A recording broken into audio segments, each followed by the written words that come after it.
Yo, what's good? Something just came to me and I'm mad hyped to share it. So, is this one thing that's always been troubling to me throughout my journey, my knowledge of Christian and all religions, whatever, is this whole let me calm down. We are born in sin and shaped in iniquity. We are born in sin and shaped in iniquity. And it is a bit of a paradox because on one end Christians say that like we born to this world with a naturally evil disposition, with a naturally sinful disposition, as we start off coming to this world with negative intentions. That's what is implied by born in sin and shaped in iniquity, right? But I started thinking about it and I used to refute that, like, no, we're not. Because what's a paradox about it is that you look at babies, right? We also say, people say that, but then they also say children are the most forgiving. Children are the most loving. Children have the most wondrous looks in their eyes. They're the most curious. They're the most unbiased. Children aren't born hating. They learn hating. And when I repeated that to myself is when it all clicked. We are born in sin and shaped in iniquity, but not naturally.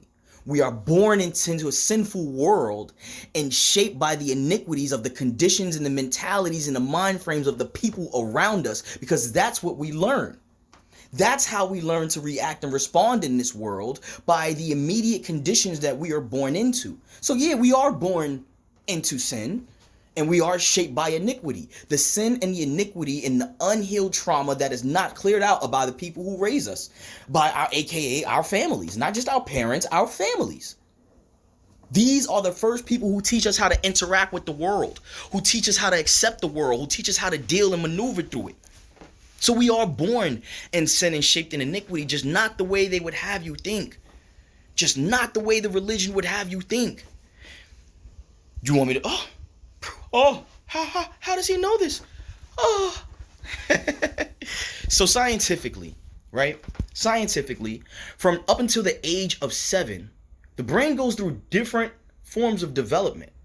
So scientifically, up until the age of 7, your brain is in learn the condition mode.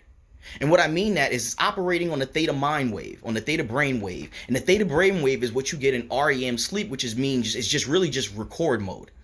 Up until the age of 7, all kids are doing are recording. All children, us children now, and we say, why do they lie, or why? These are the conditions they learn, not what they were born to do. These are the conditions they learn. And remember, they are learning and developing, listening, and absorbing from the womb.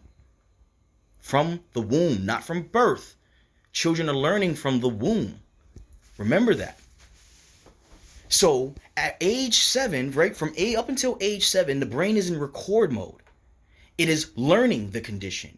From ages 8 to about 14 or 15 is test the condition. That's why at that age, kids start, okay, well, I've learned how everybody else responds to this and how I'm supposed to do this and how I'm supposed to do that based off of everybody else. Then the conscious mind comes into play around age 8 and says, well, you know what? Let me start adding logic. Let me start adding reasoning. Let me start adding rationing into this game and let me see what I get out of it. And that's where they start testing the condition. They said that if I do this, then this is what always happens. It didn't happen. They're not telling the truth. Something's different. That's when they start to discover and figure things out. And then when they get to that teenage age of about 15, 16 to about 21, it goes from test the condition, right? First you had learn the condition to test the condition. Now it goes to disrupt the condition. Now they don't go to testing, they go to applying what they want. We go to applying what they feel, and that's why teenagers are seen as a rebellious age. Now, I can't remember the brain development stages after that, but it's important. The reason why I brought all of those stages up is for the whole born in sin and shaped in iniquity bit. We are not born to naturally have evil intentions. We are not born to naturally not love and to be born in fear. We are not born uncourageous. Look how courageous kids are. Look how courageous kids are.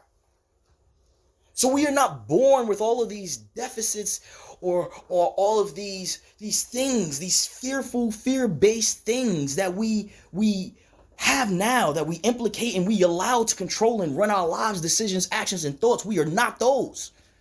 We are not that. We are not born with that.